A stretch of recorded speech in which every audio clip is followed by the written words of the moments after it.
So I'm going to invite a special guest today. You may be familiar with her. I'll leave it at that. Okay. Pink, Making Strides Rocks, Susan G. Komen, October. These words might be what you think of when I mention breast cancer. For me, it is so much more. 4 years ago, on October 19th, 2017, I underwent a prophylactic double mastectomy with immediate reconstruction.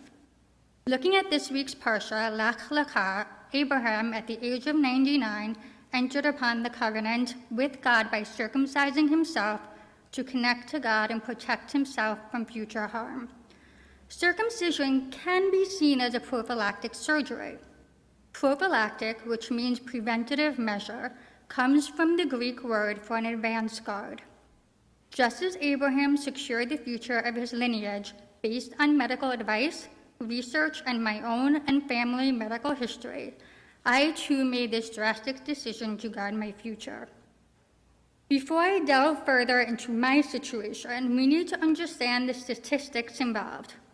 BRCA, or BRCA, which stands for breast cancer gene, are normal genes that we all have. Approximately 1 in 400 in the general population carry an altered BRCA1 or BRCA2 gene. To put this in perspective, 1 in 500 United States citizens have died from COVID. 1 in 40 individuals of Ashkenazi Jewish descent are positive for the BRCA1 or 2 gene. 1 in 40. For those who have the mutation, the risk for breast cancer may reach 60 to 80%, compared to the average woman's risk of 12%. There is also an increased risk of developing other cancers such as ovarian, pancreatic, prostate, and melanoma, depending on which gene is involved. This is not restricted to only women, as men can carry the gene, be diagnosed with cancer, including breast cancer, and risk a 50% chance of passing it to each of their children. My father, sister, and I are all positive for the BRCA2 gene mutation.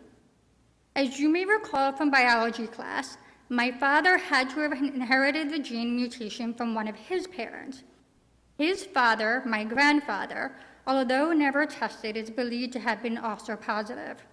For much of my childhood, until his death when I was 13, my grandfather battled breast cancer.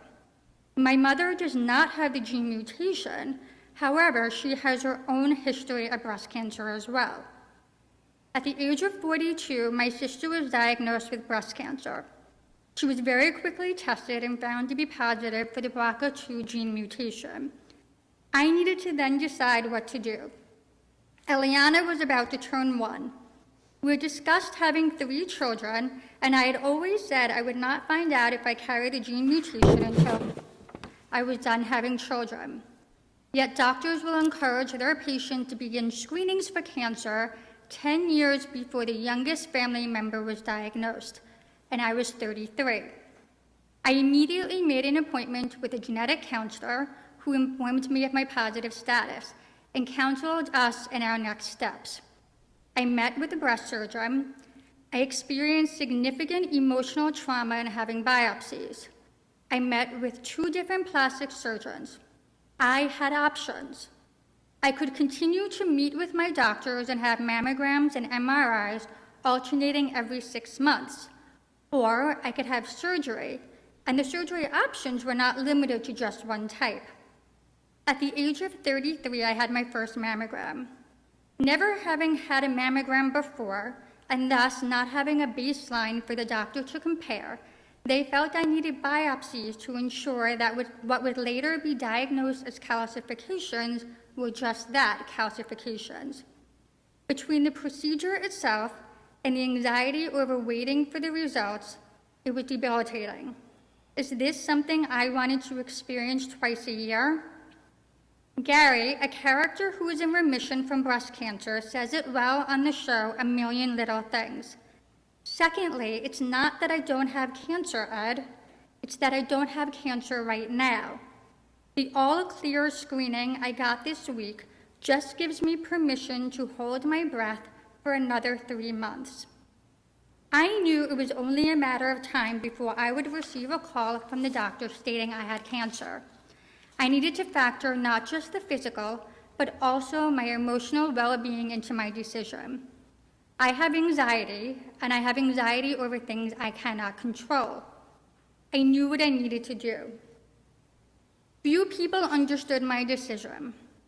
It took several conversations with Rabbi, my husband, to explain why I was moving forward with such a drastic decision. When I closed my eyes, I wanted to see myself healthy and present at the bat mitzvah of both my daughters, at graduations, weddings. I wanted to grow old with Philip, my husband, and experience retirement. I did not want to be having surgery or treatment at a time when we should be focusing on joy. We lived in New York at the time and had good health insurance that would allow me to move forward with the surgery. In having a prophylactic surgery, a healthy organ is removed. Rambam cites Deuteronomy chapter 4, verse 9. But take utmost care and watch yourselves scrupulously, so that you do not forget the things that you saw with your own eyes, and so that they do not fade from your mind as long as you live. And make them known to your children and to your children's children. By preventing disease in the future, it would allow me to be present for my family, but also the ability to worship God and perform mitzvot. Rabbi Moshe Feinstein was asked in 1964 whether a young woman could undergo plastic surgery in order to improve her chance in marriage. He stated that while the Torah prohibits wounding another person, or even oneself, Rambam explained that it only applies when it is performed in a degrading manner. Rabbi Feinstein understood that if the wounding was done in a beneficial manner, it can be done.